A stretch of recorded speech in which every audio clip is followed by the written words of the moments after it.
Yes, I'm here to The support my same sister. sister And I'll who always the support pastor her. told you that she was a witch. Which pastor? I'm Name not- that pastor. Name that pastor. Which pastor told you my sister's The same sisters. Which pastor?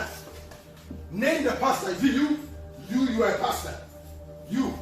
You don't know whether you are confirmed or not. You are a pastor, my friend. Get the out of here before I fuck you up. We didn't come here for you. We did not come here for you. Don't let me hurt you. Leave. We didn't come here for you. We came to get something. Can I promise you something? Promise me. If I don't kill your sister, then me, I am sick. The man you see here, pacing back and forth, his eyes burning with rage, is Sylvester Ofori, a famous pastor beloved by his congregation. This moment, he's no longer the spiritual leader people once turned to. Instead, he's consumed by anger and threatening violence, specifically targeting his own family. What no one could have expected was that these violent threats were just the beginning of a far darker reality. On September 8, 2020 at around 8:30 a.m., a 911 call would send police racing to the scene of a crime. The call wasn't about a domestic altercation this time, it was something much more horrifying. Barbara Tommy, Sylvester's wife, was found lying lifeless, shot multiple times outside her workplace in a brutal execution. But what investigators would uncover in the aftermath was even more chilling. And heartbreakingly, this story isn't the first of its kind we've shared. Do you remember the case of Carrie Hardin? A woman full of warmth and dreams for the future, but her pastor husband would burn and bury her lifeless body in the backyard of the home? Carrie was too big for this to happen to her. If you missed that case, I'll link it at the end of this video. It's one that still haunts us. Now, let's look at the life and death of Barbara Tommy. Arise today, no matter what the circumstances, no matter the evil news, no matter the evil report. Arise in the midnight hour, arise in the morning, every day and every night, until you see the well of water. 27-year-old Barbara Tommy was born on January 23, 1998 in Orlando, Florida, to her loving parents. As a child, she was described as smart, driven, and full of potential. Growing up, she was surrounded by a close family who believed in her ability to achieve greatness. Barbara attended Marville University, where she worked hard to earn a master's degree in strategic communications and leadership. Throughout her life, she maintained a strong work ethic and a passion for helping others, all while maintaining a full-time job at Navy Federal Credit Union. In addition to her academic and professional ambitions, Barbara was a devout churchgoer. It was in church that she would meet the man who would eventually become her husband and killer, Sylvester Tommy. Why did Jesus say, it is me, it's away from me, I'm coming? Jesus said, it is me, come. Take a step of faith. Come out from where you are. Are you hearing me, somebody? Some of you are at a comfortable place. God said, stop building walls around you. There are many things out there. You need to go out there.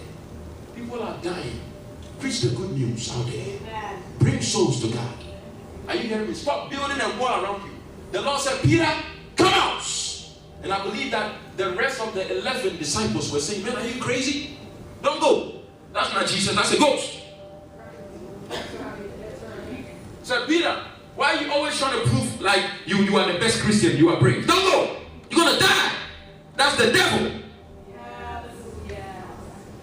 39-year-old Sylvester was a famous pastor from the church where Barbara worshipped and had an impressive reputation.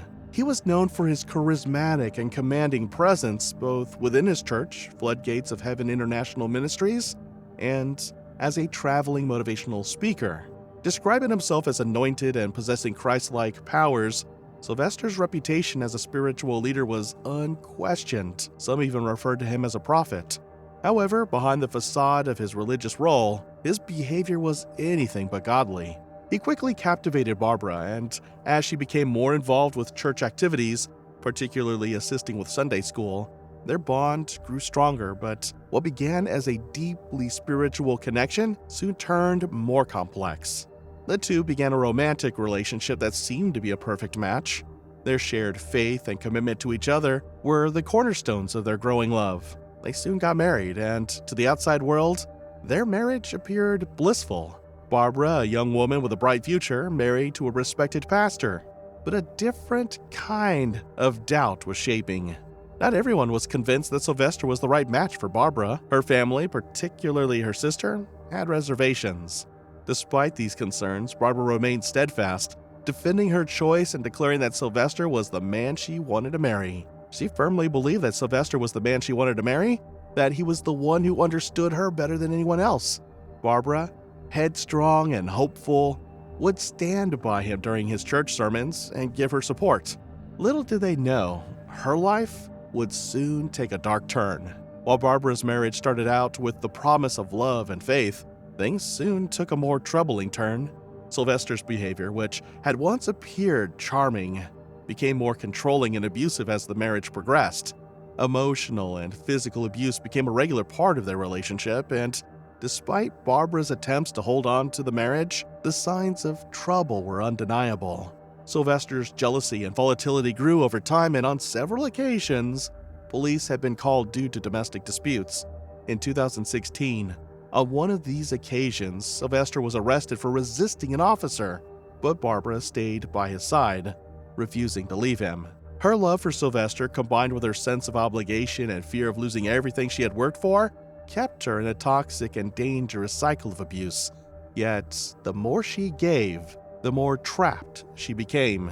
Barbara, being the primary breadwinner, also owned property and supported Sylvester financially, making it even harder for her to leave. Despite numerous warning signs, Barbara couldn't seem to break free. As the abuse escalated, Barbara's family tried to intervene. During one heated argument at a family dinner, chaos would erupt. In the clip, Barbara's brother could be seen holding Sylvester in a chokehold, his voice shaking with anger as he demanded to know why Sylvester had attacked his sister. No! No! No, it's not okay, Barbara. It's not okay. You cannot defend him. It's not okay. Call the cops. Do you see what he just did? No, Barbara. No, Barbara, I'm tired of you. No, I'm tired of you now. No, absolutely not. Do you? I know that. I understand. I get it. We are not going to fucking come down. I came in here and I told you sit back. I told you we are not here to argue with you. Why did you attack her? Why did you attack her? Can you come down? I'm not going to come down because you started this. You're going to go to the other room and you're not going to come out. But what about that? You up. I'm telling you. I'll that you folder. That's the divorce document. Get up and go to your room. No. I don't know what is wrong Barbara, with you. move. Keep acting up. But Sylvester would say something chilling. After Barbara's brother finally released Sylvester from the chokehold and was about to leave, Sylvester locked his eyes with Barbara's brother in a cold, unflinching gaze. With a sinister calmness, he muttered a chilling remark that sent a shiver down everyone's spine. Get the f*** out of here before I fuck you up. We didn't come here for you. We did not come here for you. Don't let me hurt you. Leave. We didn't come here for you. We came to get something. Can I promise you something? Promise me. If I don't your sister, then me, I am sick. You got the video, right? Yeah, I got right, it. call the cops. No, it's No, call the cops. Jen, no. Barbara, stop that. Fanya, you don't play with threats like this. Jen, I'm calling the cops. No, you don't play with threats. Please call the cops. It should escalate. He's threatening you in front of me. He said he's going to kill you. What are you waiting for? What are you waiting for? All right, just make sure it's there so we can go. If that's it, let's go. Let's just get the hell out of here. Is it? In that moment, it became clear that this was no ordinary disagreement. Something far darker was at play. This terrifying threat left Barbara's family desperate to help, but she resisted their pleas to contact authorities, reluctant to escalate the situation further. Despite the emotional and physical abuse, Barbara still struggled to escape. Many victims of domestic violence experience this same cycle of emotional dependency, a dynamic where the victim feels trapped and unable to leave despite the dangers. Family members, often frustrated by their inability to help, desperately urged Barbara to take action, to call the police, to get away from Sylvester once and for all. But Barbara resisted, still believing that things could improve and that Sylvester would change. On September 8, 2020, the day after the heated argument and the violent threat, Barbara decided to go to work as usual. She may have been trying to compartmentalize her emotions, to return to a sense of normalcy despite the turmoil at home. But little did she know that Sylvester had decided that this would be the day that everything changed. As Barbara arrived at her workplace, Sylvester was already stalking her, his eyes fixed on her from a distance. A chilling reality of this moment was the silence after Barbara ignored Sylvester's repeated calls. What Barbara didn't realize was that Sylvester, overcome by rage, had been lurking nearby, waiting for the right moment to make his move. And then he got it, or so he thought. At 10 a.m., as Barbara walked from her car to the entrance of her office building at Navy Federal Credit Union, Sylvester approached her from behind, pulling out a concealed firearm. In one swift, deadly action, he shot Barbara multiple times at point-blank range. The impact of the bullets ripped through her body, and she collapsed in a pool of blood right in front of her workplace. After committing the crime, Sylvester didn't flee immediately. He stood motionless for a moment, seemingly unfazed by what he had just done. Then, he walked away from the scene and disappeared. The scene was horrific, but just when Sylvester thought he could get away with his wife's murder, everything was caught on the building's security cameras, a crucial piece of evidence that would later be important in the investigation. As the horrific scene unfolded, it wasn't long before police arrived there. Alerted by the numerous witnesses who had called 911, officers quickly secured the area and confirmed Barbara's death. Barbara's colleagues and those nearby were left in shock, unable to comprehend what had just transpired. Officers arrived at the scene shortly after the shooting, but by the time they arrived, Sylvester had already fled. But he didn't get far. The police acted swiftly, conducting a search for the shooter, and it didn't take long before they tracked him to the home he had shared with Barbara. Sylvester was found at the house and was arrested without incident. His demeanor as he was taken into custody stood in stark contrast to the brutal actions he had just committed. At this point, it was clear that police had gathered enough evidence to charge Sylvester with first-degree murder. The security footage, combined with other evidence, painted a clear picture of the deadly incident. Took a few steps, and the next thing I know is he raised his hand with a gun in it, and Lisa said the shooter took off, and so did the line of people who'd been waiting for the bank to open. as I'm running, I hear like 3 or 4 more shots. Sylvester's actions were deliberate, calculated, and unforgivable. As the investigation into Barbara's death unfolded, the police were faced with the fact that Sylvester's role as a pastor only made the crime more shocking. The man who was supposed to embody moral and ethical behavior had instead taken the life of his wife in a moment of rage. But as the case progressed, another layer of shock began to emerge. Police spoke to witnesses and gathered evidence that supported the notion that Sylvester had been abusive toward Barbara for some time.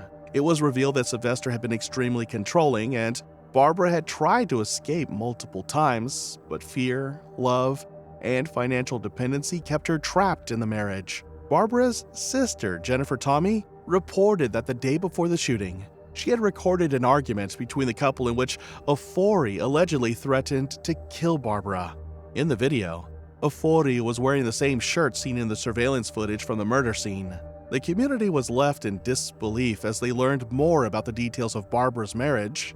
For many, it was impossible to reconcile the man who had led their church with the man responsible for such a brutal crime. However, the investigation was far from over. Once Sylvester was in police custody, the legal process began. His defense team did not dispute the fact that he had killed Barbara, but they attempted to build a case around the idea that Sylvester had acted in a moment of uncontrollable rage. His lawyer argued that the emotional toll Sylvester had been under, especially due to the strain in his marriage and the pressure from Barbara's family, pushed him over the edge.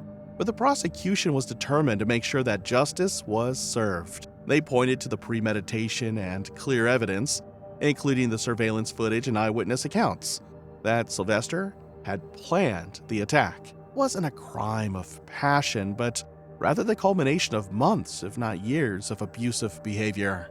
The trial for Pastor Sylvester Ofori began in 2024. The defense didn't dispute the fact that Ofori killed Barbara, but they argued that his actions were driven by uncontrollable emotional distress, particularly over his strained relationship with Barbara and his financial instability. His defense attorneys painted him as a man who, overwhelmed by emotional turmoil, snapped. They highlighted his claims that he had been devastated by Barbara's decision to leave him and her continued insistence on seeking a divorce. They presented Sylvester's mental state as a key factor in the case, implying that his emotional and psychological condition led him to the act of violence. Sylvester himself remained calm and composed, with no immediate outward signs of remorse. However, the prosecution painted a much darker picture of his behavior. They pointed to evidence of ongoing domestic violence within the marriage, including prior arrests and family testimonies about his threatening and controlling actions. It was revealed that only 2 days before the murder, Sylvester had threatened Barbara's life, saying he would kill her if she left him. That revelation sent a shockwave through the courtroom. In addition to this, Barbara's family described how they had urged her to leave Sylvester multiple times, but she had remained hopeful that things would improve. Sadly, that hope proved to be tragically misplaced.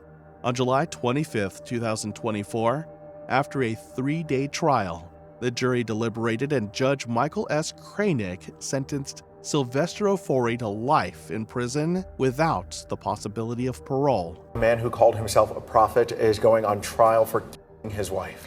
Sylvester Ofori was the leader of an Orlando church and was arrested in 2020. West 2's Bob Hazen reports the murder happened outside the victim's workplace. In court today, his lawyer told the judge he will not argue that Ofori didn't do it, but he will challenge why he did it. I'm going to concede that the homicide took place, that Mr. Ofori committed the homicide, and Mr. Ofori caused the death of the decedent. I'm not going to concede premeditation. Okay. The prosecutors have the video and recorded interviews with Ofori in which he allegedly admits to killing his wife. The issue of whether Tomi's killing was premeditated will be the key here. Ofori charged with first-degree murder, which would put him in prison for life. Additionally, he imposed a mandatory minimum sentence of 25 years to life for the use of a firearm during the commission of the murder. Chilling surveillance footage along with the testimonies of family members and law enforcement painted an inescapable picture of premeditation. The decision, though final, didn't bring the closure Barbara's family so desperately needed. It could never undo the damage Ofori had inflicted on their lives, nor could it fill the void left by Barbara's untimely death. Despite the verdict, Sylvester Ofori did not accept responsibility for his actions. Earlier in the process, Sylvester had reportedly refused taking a plea deal that would have given him a 50-year sentence, believing his defense could reduce the punishment to 15 or 16 years. But that gamble didn't pay off. Barbara's death left a lasting impact on her family, friends, and the wider community. In fact, I don't wish this for anybody. I definitely don't wish for anybody. And I insist that this is sheer cruelty to Barbara. Her loved ones, particularly her sister, were devastated by the loss of a woman who had so much promise, talent, and potential. She had been excelling in her professional life, balancing work at Navy Federal Credit Union with pursuing her master's degree. But it wasn't just the family who mourned. The community had come together holding vigils and memorials to honor Barbara's life.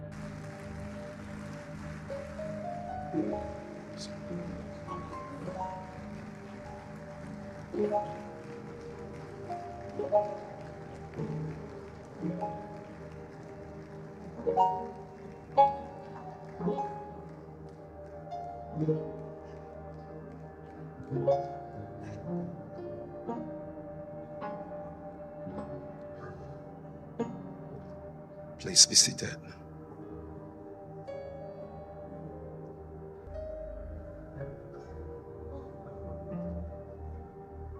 Many use these occasions to raise awareness about the dangers of domestic violence and the importance of offering support to victims before it's too late. Barbara's story, while tragic, became a rallying cry for domestic violence survivors everywhere. Her family worked tirelessly to ensure that her death wouldn't be forgotten and that her legacy would serve as a reminder of the importance of recognizing and addressing the signs of abuse. A memorial service for Barbara held at her church, Floodgates of Heaven International Ministries, was attended by friends, family, and people from the local community. Barbara's devotion to her faith had been a significant part of her life, and many at the service shared their stories of her unwavering support and kindness. The tragedy of Barbara Tommey's death is not just about the loss of a beloved daughter, sister, and friend.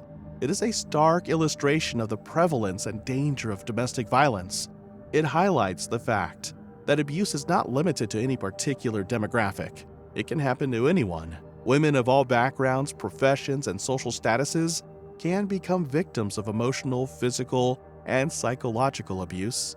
The Tommey family has since worked tirelessly with local organizations, law enforcement, and domestic violence advocates to increase education and resources available to those in abusive relationships.